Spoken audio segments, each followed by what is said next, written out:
আজই সাবস্ক্রাইব করুন এবং দেখুন আপনার প্রিয় শো। কোর্টের মধ্যেও লড়াই করে যাবে এই দুটোতে মিলে।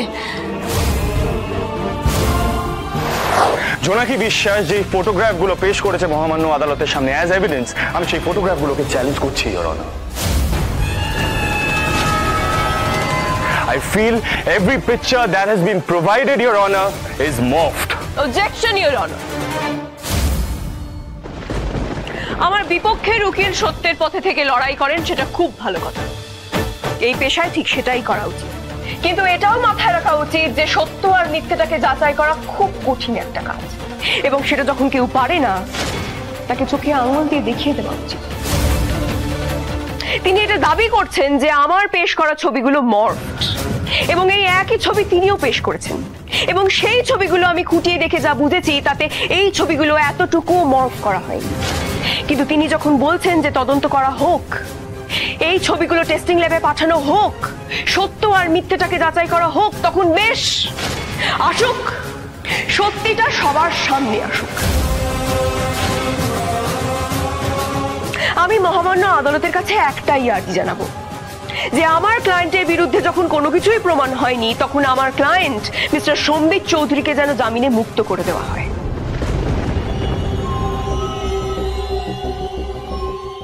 সমস্ত সাক্ষীদের বয়ান ও প্রমাণ বিচার করে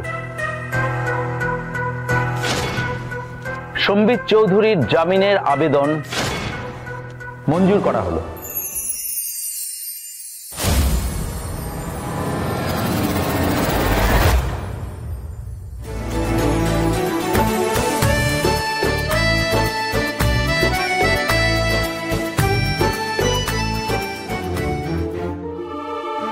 পাশাপাশি আদালতের কাছে প্রমাণ হিসেবে যে ছবিগুলো পেশ করা হয়েছে সেগুলো বিকৃত না আসল তা পরীক্ষা করার জন্য টেস্টিং ল্যাবে পাঠানোর আদেশ দেওয়া হলো।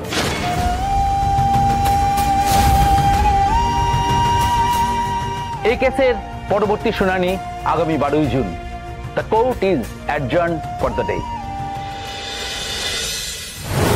Thank you, thanks a lot. আমি আপনার কাছে চিরকৃতজ্ঞ।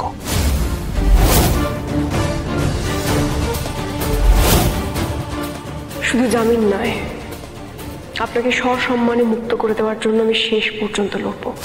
আপনাকে সসম্মানে মুক্ত করে দেওয়ার জন্য আমি শেষ পর্যন্ত লড়ব। জোনাকি বিশ্বাস সবসময় সত্যির পথেই থাকবে। লড়াইটা সত্যি আর মিথ্যের মধ্যে। হাল ছাড়লে তো চলবে না জোনাকি বিশ্বাস। এবার আমিও দেখে নেব তুমি কত দূর যাও।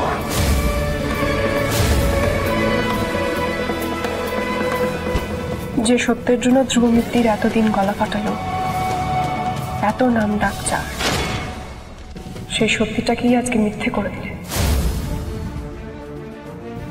ঠিক আর ভুলের পার্থক্যটা আপনি কবে বুঝবেন সেটা আমিও দেখব।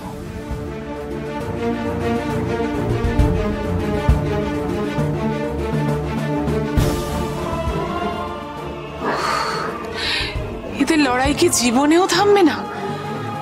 কোর্টের মধ্যেও লড়াই করে যাবে এই দুটোতে মিলে।